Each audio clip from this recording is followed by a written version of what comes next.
Hello, hope you are enjoying my lectures and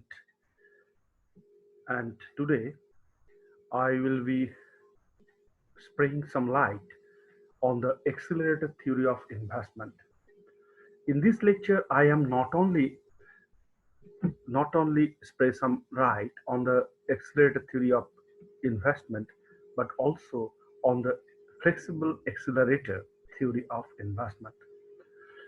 As far as the neoclassical theory of investment is concerned, neoclassical, the investment is nothing but the ratio between the cost of investment relative to the expected return of investment. So, so Keynesian, Keynesian, Keynesians have followed the accelerated theory of investment.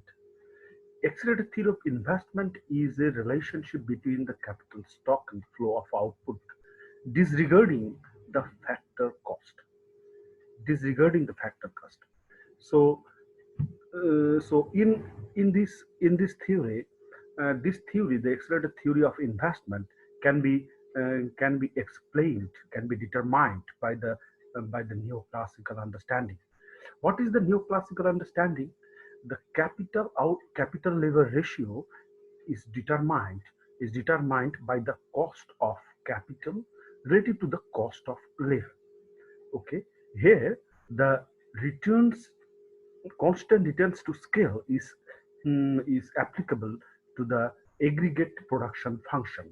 Okay, now look, if the the cost of capital is constant and the cost of labor is constant, then the capital labor ratio is also constant. And if there is an increase in the output, there is an increase in the capital labor ratio. There is a proportionate increase in the capital labor ratio. Okay. Now, from this, it can be concluded that the capital output ratio is constant. Now, look in this slide that the desired stock of capital, K star, is therefore related to the volume of output firms plan to produce by means of capital output ratio. And this relationship can be can be given by the following formula. Okay, here look here look Kester is the capital stock, and nu is the capital output ratio, and and y is the output to be produced. So nu is the capital output ratio, capital per unit of output. Capital required per unit of output is the total output. So by multiplying, we get the Kester, the capital required capital stock. This relationship can alternatively derive by non-neoclassical assumption that labor and capital cannot be substituted for each other. The labor capital ratio and capital output ratio are then fixed parameters rather than decision variables. Okay, rather than decision variables. So look at this. This is the required capital stock, and this is the required, and this output to be produced, expected output to be produced, and this is the capital output ratio. This is the this is the required capital by the end of the year to produce the next year's output. Next year's output. This is the relation. Here the nu is the accelerated coefficient. Okay. Now if look at this, k star minus k t minus 1, that is the difference between the capital stock required by the end of the year to produce the next period's output and the capital stocks of this year. By getting difference between the two, we get net investment. So by putting the values of k star and t and kt minus 1, we get this equation. We get this equation. Okay. Here, by simplifying, we can write this: investment equal to nu and the difference between the output at the current period and the previous period, output in the previous period. And here yt is replaced by here yt to the power e, expected real output, is replaced by yt, because expected real output cannot be estimated very easily. So we replace this by yt. Okay.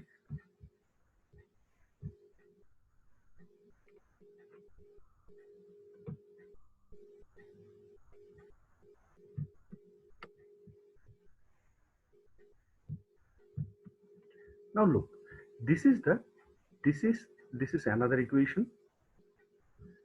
This is another equation. What is this? What is this? This is investment, net investment, and this is the difference between the output at current period and the previous period. This is the capital output ratio, and this is the capital stock that is remains unutilized, remain unutilized, and so this should be subtracted from this part. So we get the net investment. So net investment.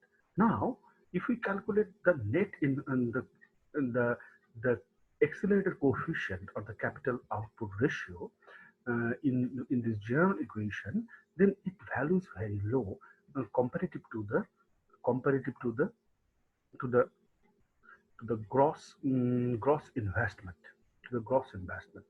Okay, gross gross investment. So what is the reason behind this? What is the reason behind this?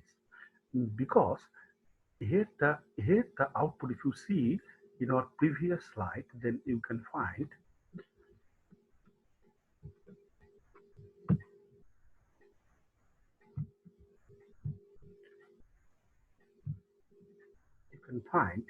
that that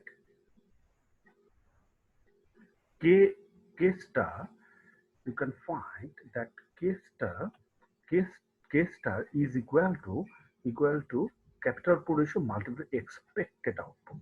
This expected output, our real output, is is a function of the previous period output. This is not actually considered in this general form. So this should be included. So this should be included. Okay. Now look, if now look, we we have included that part, the previous period real output, in this capital equation, so this is the mu. Its value lies between 0 and 1. If I equal to 0, if I equal to 0, then we get this equation, kt equal to nu yt minus 1. Using the quick transformation, and in hope I will prepare a lecture on this quick transformation, and here using the quick transformation we get this,